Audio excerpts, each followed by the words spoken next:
the X-Files forum constitutes not just ophthalmologists, but we have neurologists, neurosurgeons, internists, genetists, a lot of physicians, and it's an entire team of doctors from all over, not just our institute, but all over India. And we are looking at having doctors from abroad also be a part of this team, where all of us actually meet on a common ground and discuss these cases. And when would we call a patient an X-file is when our routine examination, a patient complains of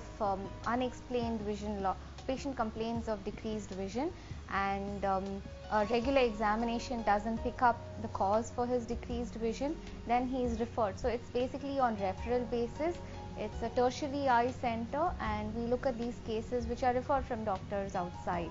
who are not able to explain the patient's symptoms and why the patient is complaining of decreased vision. So these are the patients who come to us, and even by our neurosurgeon colleagues or our neurologists, they refer to us, and we all discuss these cases and come to a conclusion on why,